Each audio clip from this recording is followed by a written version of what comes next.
Salam. Sur ces images, on voit la rotation des étoiles, dans le sens de l'aiguille d'une montre. C'est ce que tous les gens postés en bas du sud de l'équateur, peuvent constater. Le sens de rotation des étoiles vues du sud, est opposé à celui du nord.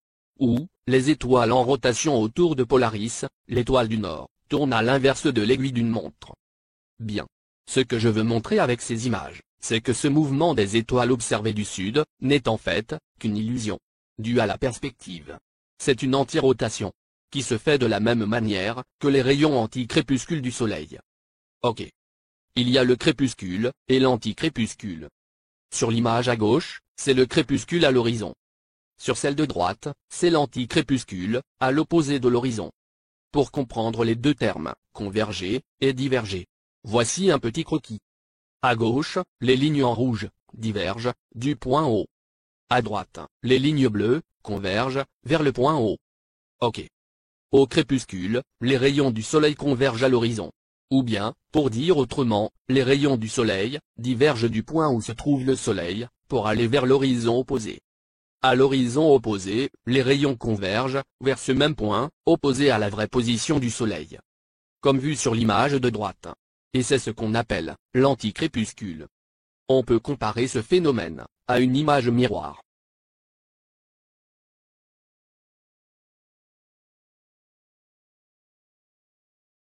Les rayons du soleil, convergent vers le point anticrépuscule. Ce point d'horizon anticrépuscule, est représenté ici, par un faux soleil, créé par ordinateur, pour la compréhension. En réalité, le vrai soleil, est opposé, à ce point d'horizon, anticrépusculaire. Ces rayons, paraissent, comme s'ils provenaient d'un soleil, qui est à ce point d'horizon anticrépusculaire. On observe la même chose sur le crépuscule. Là où se trouve le soleil. On voit aussi, les rayons diverger du point où se trouve le soleil, en s'écartant, et en se dirigeant vers l'horizon opposé. On a donc, deux horizons. Et de chaque horizon, on a des rayons solaires qui divergent.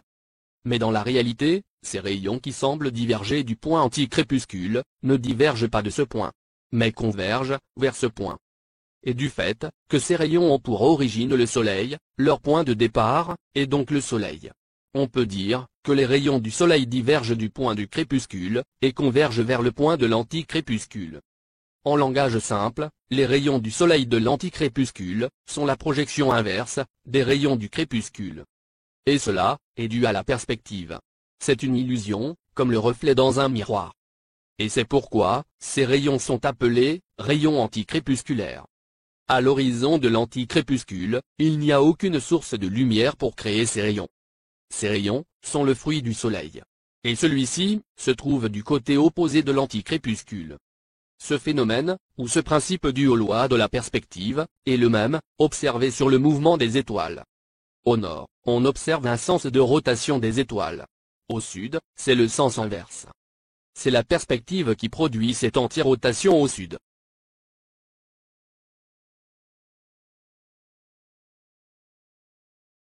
Sur ces images, on peut faire la similitude, entre l'étoile Polaris, et le soleil. Le soleil, c'est Polaris. Les rayons du soleil, c'est le chemin en cercle, emprunté par les étoiles. L'anticonvergence des rayons du soleil, la rotation des étoiles au sud. Les rayons crépusculaires et anticrépusculaires, sont une solide évidence de la perspective. Il y a corrélation, entre ce phénomène et celui du mouvement des étoiles. À savoir, la rotation des étoiles dans le sens de l'aiguille d'une montre, ou inversement. Vous allez vous dire, oui, mais comment se fait-il? Alors, disons que le soleil est au-dessus de notre tête. Et disons que vous pouvez voir tous les rayons qui descendent du soleil. Ok. Quelque chose comme ceci. Avec tous les rayons qui vous entourent. Maintenant attachons les rayons au soleil, et faisons tourner ces rayons, comme si c'étaient les étoiles qui tournent autour de Polaris, dans le sens contraire de l'aiguille d'une montre. Regardons ce qui se passe au niveau du sol. Vous êtes l'observateur qui regarde vers la direction du sud. et vous pensez voir les mêmes rayons du soleil se diriger en parallèle vers le sol, en traversant l'horizon. Et en même temps, ces rayons se déplacer de gauche vers la droite, devraient se déplacer de droite à gauche de votre perspective. Ok. Maintenant déplaçons le soleil vers le bas de l'horizon. Le soleil qui était au-dessus de votre tête est maintenant à l'est de l'horizon. C'est le lever du soleil à l'est. Vous avez les rayons du crépuscule en face de vous. Ces rayons qui divergent du soleil vont se répartir de part et d'autre, au-dessus dans votre tête, ensuite converger vers l'horizon opposé, anticrépusculaire, à l'ouest.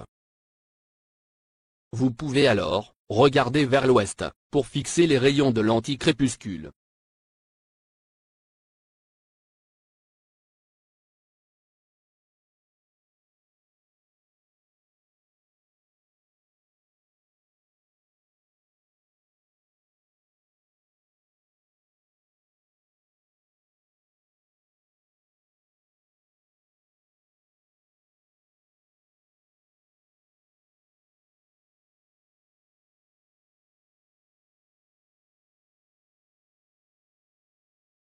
Ok.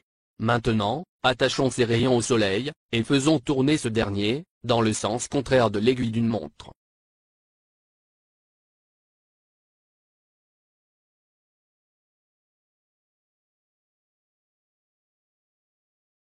Vous êtes positionné au milieu. Vous êtes essentiellement debout sur l'équateur. Juste au centre. Entre le lever et le coucher du soleil.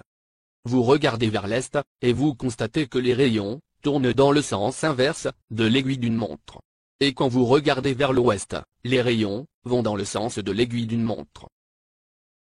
Beaucoup de gens se demandent, comment au sud, pouvons-nous voir les étoiles tourner dans le sens inverse de ceux du nord?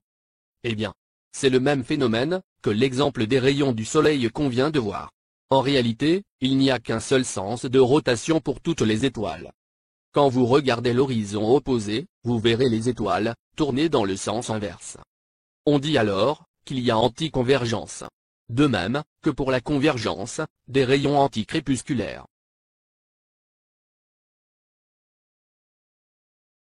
Puisque c'est les mêmes rayons projetés d'ouest en est, on a donc attaché les deux soleils. Celui réel, qui est au coucher du soleil à l'ouest, et celui imaginaire, qui est à l'est. Un axe intermédiaire relie les deux soleils. En faisant tourner l'axe, on remarque bien que la rotation des rayons à l'ouest est opposée à celle de l'est. En d'autres termes, le sens de rotation des rayons, au crépuscule à l'ouest, est dans le sens de l'aiguille d'une montre. Alors que celui des rayons à l'anticrépuscule à l'est, va dans le sens inverse de l'aiguille d'une montre. Et c'est le même principe qui est observé concernant le sens de rotation des étoiles. Au nord, les étoiles vont dans le sens inverse de l'aiguille d'une montre. Au sud, elles vont dans le sens de l'aiguille d'une montre.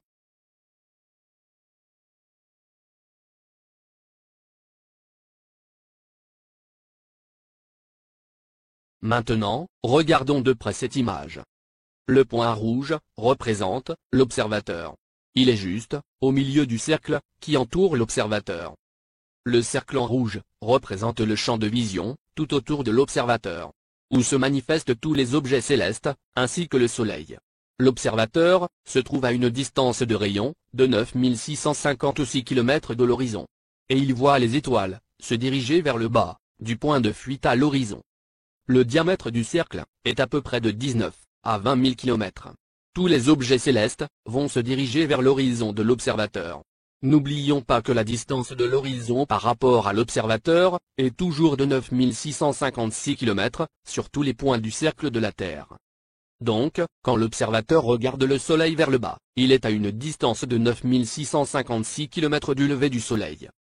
Les rayons du Soleil levant divergent de l'est, ensuite se propagent en arrivant à l'observateur. Les rayons arrivent au niveau de l'observateur, juste au centre. À partir de cette ligne marquée en rouge, et qui divise la Terre en deux parties égales, les rayons commencent à converger vers l'anticrépuscule, situé à l'horizon de l'ouest. En clair, l'observateur est situé juste au milieu du lever et du coucher du Soleil, marqué par l'est et l'ouest. Ce qui nous donne une vue sur un arc de 180 degrés sur chaque partie de la Terre. Maintenant, si on considère l'observateur comme point de départ pour les rayons, ces derniers vont commencer à se propager sur les 180 degrés de la surface, de la partie ouest. On dit alors que les rayons divergent depuis l'observateur, pour aller converger ensuite, vers l'horizon de l'ouest, qui est considéré comme étant l'anticrépuscule. Maintenant, regardez ces rayons, qui divergent à partir de l'est. Et considérons que ces rayons s'étendent jusqu'à la limite de la Terre, sur une distance d'environ 19 à 20 000 km. Peut-être que pour suivre la portée du rayon, vous allez regarder de ce côté, en imaginant que c'est l'endroit où devrait aboutir la course du rayon. Alors que c'est au niveau de l'observateur que le rayon commence à diverger vers l'horizon de l'ouest, anticrépusculaire. Regardez comment les rayons se dirigent tous vers le même point de convergence à l'ouest, en parcourant une distance de 9656 km, qui sépare l'observateur du point de fuite à l'ouest. Maintenant, je vais essayer d'introduire cet exemple dans le fonctionnement des étoiles. Alors, tous les objets célestes, localisés sur 180 degrés dans l'hémisphère anticrépusculaire ouest, si on peut appeler cette partie comme ça, s'étalent sur une distance de 9656 km. Découpons les rayons sur des distances de 1000 km, à partir de la position de l'observateur. En prenant comme référence, pour les segments qui coupent les rayons anticrépusculaires, la projection des rayons qui divergent à partir de l'observateur. 1000, 2000, 3000, etc. Jusqu'à 9656 km. Où, toutes les lignes convergent vers le même point de fuite à l'ouest.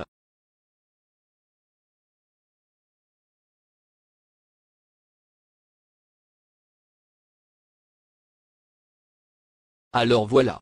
Les étoiles, eux aussi, comme les rayons du Soleil, convergent sur une distance de 19 à 20 000 km depuis la source. La source des rayons crépusculaires et anticrépusculaires, c'est le Soleil. Et si vous êtes au milieu, si vous êtes à l'équateur, entre le Soleil et la limite des rayons anticrépusculaires, vous assisterez à 20 000 km de rayons solaires, qui se propagent au-dessus dans votre tête, pour aller converger vers l'autre horizon, qui se trouve loin de vous, de 9656 km. Ou bien, loin du Soleil, de 20 000 km. Les étoiles font la même chose. Elles ont 20 000 km de convergence, depuis le nord céleste en rotation. Et si vous êtes debout, au point rouge à l'équateur de la Terre, vous verrez les étoiles converger dans le ciel du sud, en créant une antirotation. Bien entendu, cette antirotation que vous voyez côté sud, n'est qu'un effet miroir de la rotation céleste nordique. Remarquez comment les étoiles se lèvent en plein est, et se couchent plein ouest, au niveau de la ligne équatoriale. Donc, si vous êtes à l'équateur, c'est ce que vous verrez, si vous regardez au-dessus de votre tête. Le Soleil et la Lune sont aussi en circulation autour du centre nordique. Durant les équinoxes et les solstices, le Soleil se lève en plein est, et se couche plein ouest, en parcourant une ligne droite. Cela paraît impossible. Comment le Soleil peut-il circuler sur une ligne droite juste au-dessus de votre tête, alors qu'il est censé faire des cercles? Mais cela n'est dû qu'à la perspective. Comme vu sur cette image, où les rayons crépusculaires forment une ligne droite. Laissez-moi vous tracer cette ligne droite.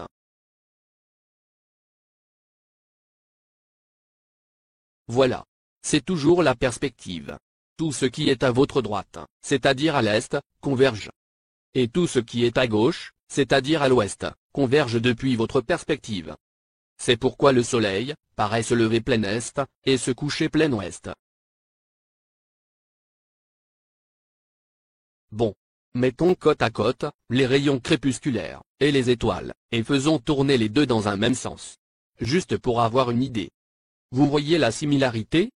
Voici une question communément posée, ou un point soulevé fréquemment, par des débunкers de platériens.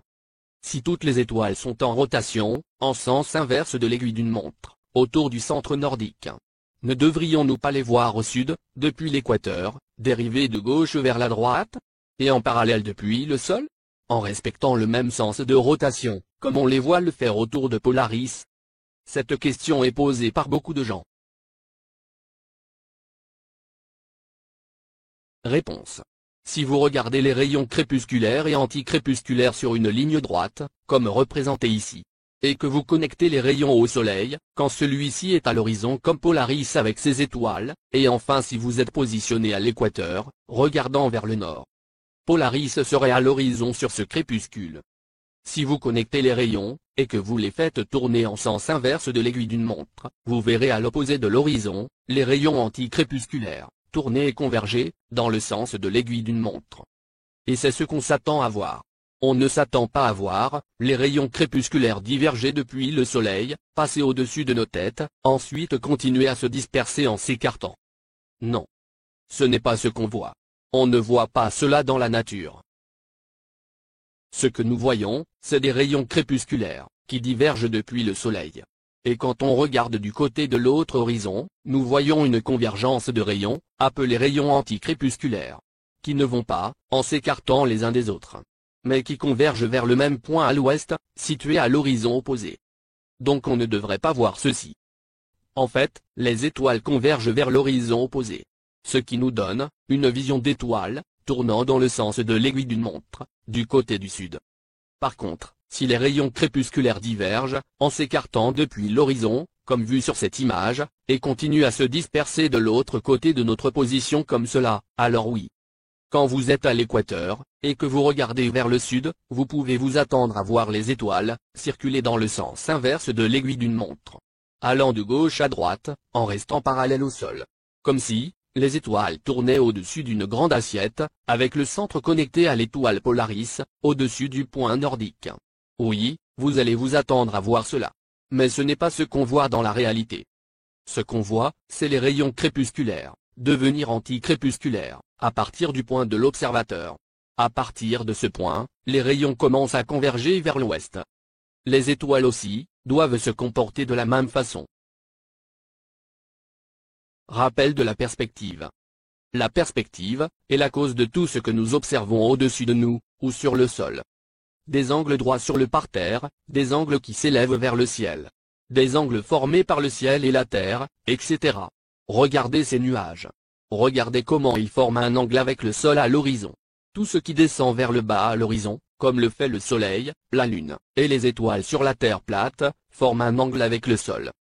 Vous pouvez avoir une idée d'évaluation sur l'effet de la perspective céleste, comme par exemple, à quelle distance nous pouvons voir les objets au loin, ou quelle est la portée visuelle quand les objets sont très hauts dans le ciel.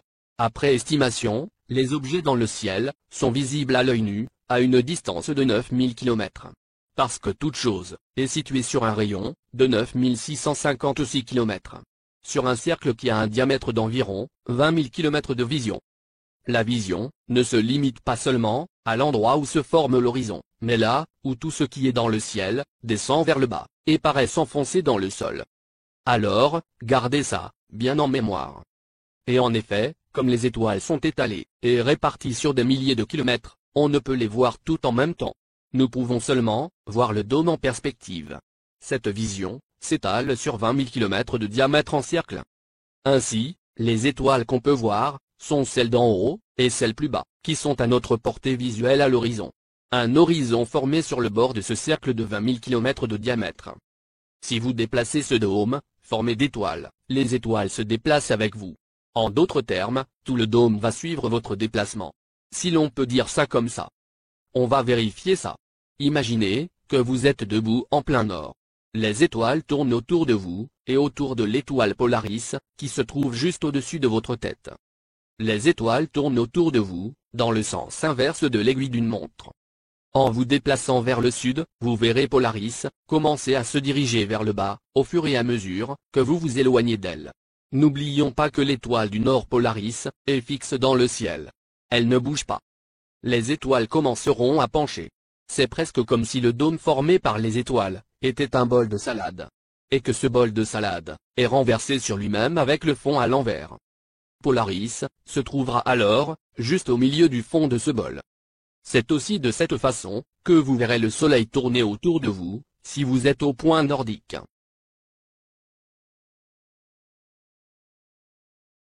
Donc, au fur et à mesure que vous vous éloignez vers le sud, le solide bol penchera de plus en plus sur son côté. Admettons que vous vous êtes éloigné du point nordique, d'une distance de 5 km, pour aller vers le sud. Tout paraîtra se lever du nord-est, et se coucher nord-ouest. Et le ciel côté sud sera balayé par les étoiles, comme vu sur cette image. Et si vous vous éloignez encore plus, pour vous positionner sur l'équateur, Polaris va se coucher carrément à l'horizon, du point nordique. Le bol de salade sera complètement penché à 90 degrés. Et la moitié de ce bol sera totalement cachée en dessous de l'horizon. Vous verrez alors les étoiles venir de l'est et se coucher vers l'ouest. Comme le soleil. Il se lève à l'est et se couche à l'ouest. Et ce qu'on observe du mouvement des étoiles dépend de la position de l'observateur et de la perspective. Cette perspective, qui nous fait voir les étoiles bien basses à l'horizon, laisse les gens du sud se demander pourquoi ils voient les étoiles tourner dans le sens inverse de celui observé au nord. Alors que le sens de rotation des étoiles au sud, qui paraît anormal à ces gens, est bien le sens qu'ils devraient voir. En d'autres termes, le sens de rotation des étoiles vues du sud est bel et bien le sens de l'aiguille d'une montre. Donc c'est le bon sens. Comme vu sur cette image. La rotation des étoiles au sud se comporte comme la rotation des rayons anticrépusculaires du soleil. L'influence de la perspective se fait à grande échelle. Je veux dire qu'il y a une portée de 20 000 km entre le point où divergent les rayons du soleil et celui où ils convergent. C'est donc la perspective qui fait converger et diverger ces rayons sur une portée à grande distance. Mais pour moi, tout cela n'est qu'une petite et rapide note marginale que j'effectue en réalisant cette vidéo. En pensant à cela, je me dis, waouh! Nous pourrions voir le soleil directement, alors qu'il est à 9656 km de nous. Quand il se lève et projette ses rayons crépusculaires. Et quand ils arrivent au niveau de l'observateur, ils continuent leur chemin, sur une autre distance de 9656 km. Pour enfin, converger au point opposé au soleil. Au total, ça leur fait une course de 20 000 km. Alors, comment pouvons-nous observer tout ça sur un ballon? Je veux dire que ça fonctionne parfaitement bien sur Terre plane. Mais comment cela fonctionnerait-il sur un ballon? Bon, c'est juste une réflexion de ma part.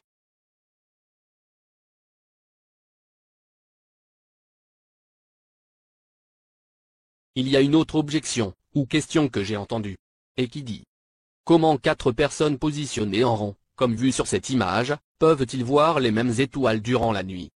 Comme vous pouvez le remarquer, les étoiles tournent autour de ces bonhommes.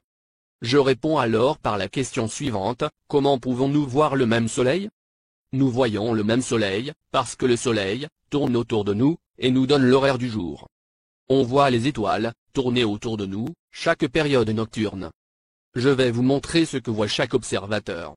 Selon la perspective, chaque observateur aura son propre petit dôme. Ou si vous voulez, son propre champ de vision, dans un cercle de 9656 km de rayon. Le second observateur dans la nuit voit les mêmes étoiles. Le troisième voit les mêmes étoiles. Le quatrième aussi voit les mêmes étoiles. C'est comme ça que ça fonctionne.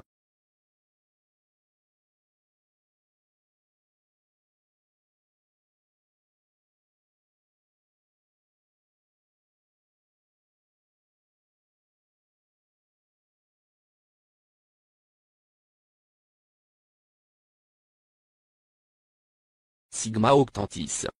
On nous dit de Sigma Octantis que c'est l'étoile polaire du Sud.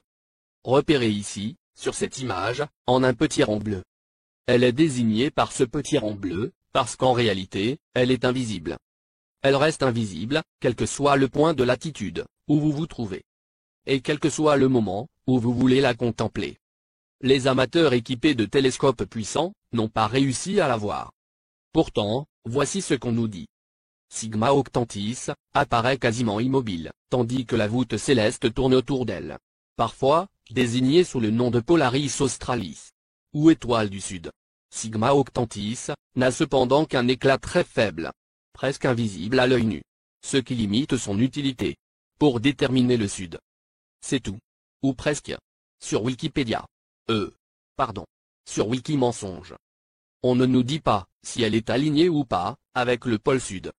Les navigateurs ne l'ont jamais prise comme référence pour s'orienter. Ils ne l'ont jamais vue. Pour pouvoir imaginer sa position fictive, on prend comme référence les autres étoiles censées la voisiner. Elle n'est pas homologue à Polaris. La question qui se pose alors, existe-t-elle vraiment? À mon avis, c'est comme l'espace imaginaire de la NASA.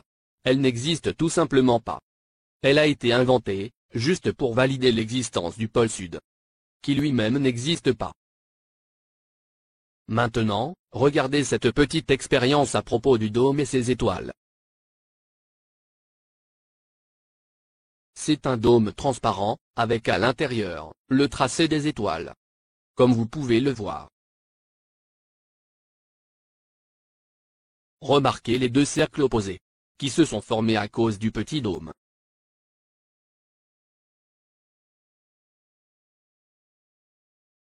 N'est-ce pas comme on le voit réellement dans la nature?